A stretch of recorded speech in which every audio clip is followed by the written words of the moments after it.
Assalamu alaikum everyone. Today I'll be talking about the Utopia, the perfect city. From its name, like it's meant to be perfect, meant to be a strong connection between the community and in the city, in their city. I'll be talking about its definition. Then we will move to the first person who ever mentioned the Utopia. He was Plato, Platon, a Greek philosopher. Then we'll take the example, the second example that we take it before in our course, more that he mentioned that he has a book that called Utopia. Then we'll see is it real or not? Can the Utopia be real or not? The last thing we'll see what's the difference is what are the differences between Plato's Utopia and More's Utopia. First, the definition.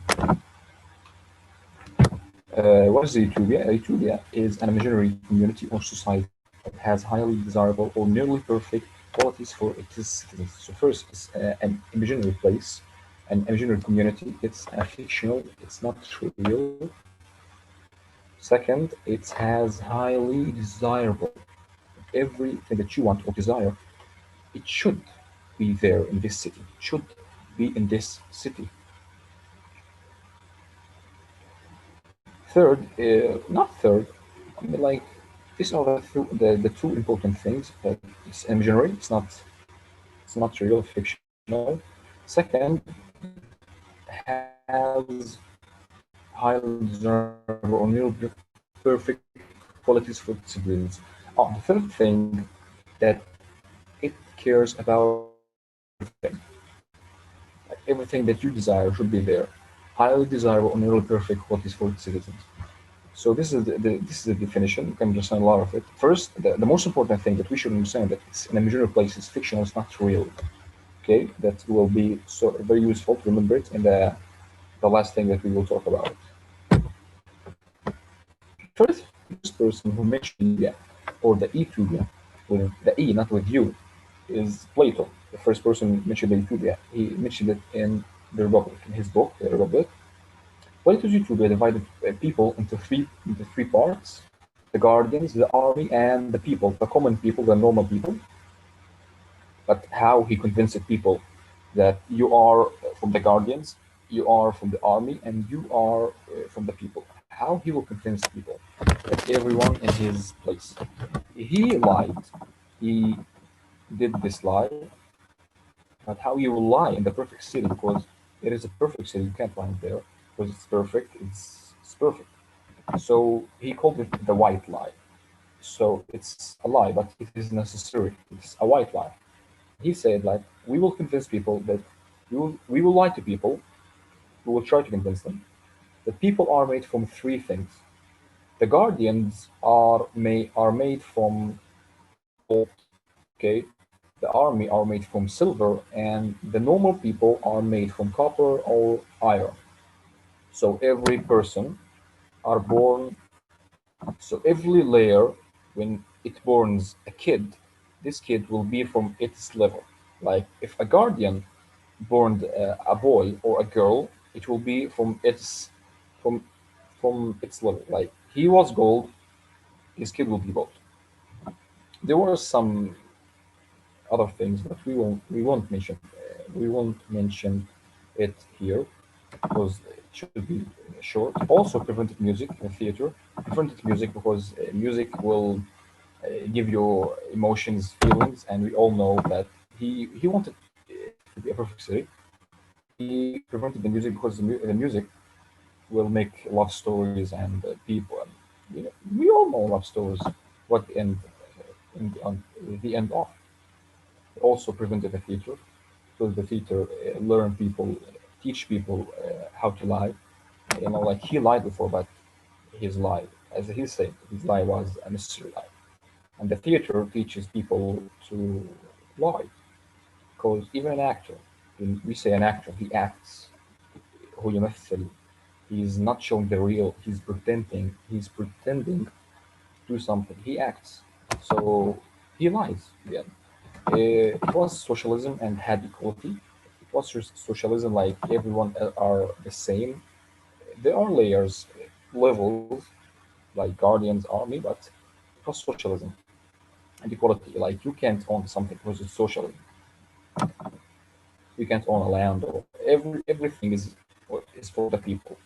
And equality because all the humans there live in the same houses. There are no castles. There are no special houses. No, all the houses are the same. All the people can eat in the same table at the same table because it has equality. I know we have guardians and army and people, but in the end, they all the same. Like a person from the guardians can sit with a person from the people, from the normal people, and eat at the same table. There's no shame in that because it had equality. In the end of Plato's Utopia, the city are big family. It was a big family. There are no parents, no kids. Plato said that we should take the kids, the newborn kids, from their parents and raise them in their layer. Like the people kids will be raised in the people place, okay, and the guardians and etc. All the kids will be raised in their place. At the end, when the kid grow, he will respect all the people because he will say maybe this girl is my mother, or maybe this girl is my sister. Maybe that guy is my brother or is my father. So there will be this strong connection between all the people there. Like everyone will respect the other because you will think like maybe these are my parents, maybe that are my father and this is my sister. Like this. I like this idea, but it's kind of harmful or really bad, like taking the kids from their parents. That's all about the about Plato's Utopia. Well, right now let's discuss Moore's Utopia. Moore's Utopia was on an island. He said that we will make our Utopia on an island far from the city, far from the world. Second thing that it has its own language. That we will make our own language, and all the Utopians, the people who live in this Utopia, will learn this language. Okay, and we all will speak the same language. We will not speak English or Arabic or Spanish. No, we will speak our own language, Utopia's language. The capital is Amarot, located in the center of the island. We have this island. In the center of it, we have Amarot. The third amazing thing that all the cities have the same distance from the city center. So let's say like there are three cities. The distance between the three cities and the city center or the capital Amarot are the same. So if the first city has 50 kilometers from the city center or the capital, the second city will have also 50 kilometers. All the cities have the same distance. All the people are the same. There are no others. There are no guardians, not like Plato's Utopia. No, here all the people are the same. There are no differences between people, not like Plato's Utopia. Like all the people are the same. But how he will rule, how the ruling operation will be like if all the people are the same. The ruling operation was kind of simple because, like, every city will elect a magistrate, and above all the magistrates will be a king or a prince. The prince is being elected from the people also, from all the people. So, like, let's say we have 6 cities. Every city, each city will elect a magistrate. Above all the 6 magistrates will be a prince. The prince is elected from all the cities. It also was socialism, like Plato's one. So we have no special priorities for the people. All the things are for the people, for the society, as I mentioned before. Now let's see if the utopia is real or not real. Can the utopia be real? Unfortunately, these two examples are still examples, and no one ever tried to do a real utopia. Because as I say, the definition said that it is imaginary. It's an imaginary community. It's fiction. It's not real. No one ever tried to do a real utopia. And I will mention right now two examples. Not Utopia, but he tried to do the things that are written in Utopia, and it failed. It had a lot of a lot of murders, a lot of people who died. So no, it can't be real because no one ever tried to do it. Last thing, it's what's different between the Utopia and the Utopia. The Utopia that Plato's mentioned, he mentioned it with E. The first letter was E. But Moore's Utopia, he called it with U. The reason some critics say, not some critics, let's first say, like Moore called the Utopia with U, not with E. Uh, if we came back to the Greek language, we will find that Utopia with U means no place in Greek language.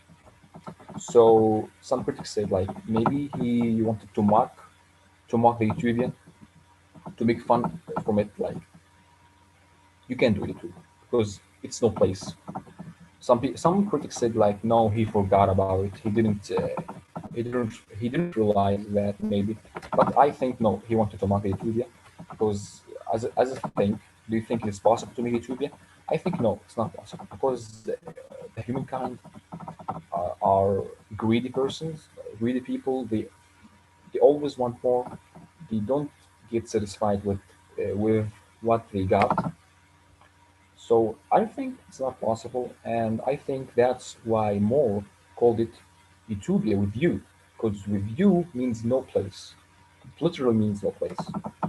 But Utopia, it's the original meaning that Utopia with the E, the first letter, it means perfect set. The last thing, the Soviet Union, Utopia, Lenin's Vladimir Lenin. We all know Vladimir Lenin, the first president in the Soviet Union, and Joseph Stalin, the second president. These two people try to do a Utopia, not a Utopia, not a real one, but try to do a near Utopia, close from the Utopia. Lenin, when he tried to do Utopia, he didn't say that I want to do a Utopia, but it was he made the Soviet Union a socialism, okay, and he wanted all the people to be the same. But unfortunately, like he killed a lot of people. First, he killed the Caesar. He killed the Caesar and his family. He killed the ruling family. Then he killed the White Army who tried to rebel on him, and he killed a lot of people. He killed like a real lot of people. Stalin, he also killed the White Army that tried to rebel on him. He also did the Great Purge. We maybe you heard of it, but like critics or researchers say, like Stalin, in his entire life, he killed more than 750,000 people. Like, that's a lot of that's a big number. That's really a big number. And these two people, like, they tried to do something new to the Utopia because they tried to make it socialism. They try to make all the people on the same, all the people wear the same thing, all the people like work, give the same amount of money, something like that. I don't remember. I don't remember, but in the end, they did a lot of horrible things. Like Lenin killed a lot of people, and Stalin even killed more people. 750,000. One. That's not easy. That's what I want to say about Utopia. Like, is it's imaginary place. It's an imaginary place. It's not real. It's fictional. And no one ever tried to do Utopia because, in my opinion, I mean, like if you ask me, I think this can be done because this can be done. It's impossible to do it. And that's the end.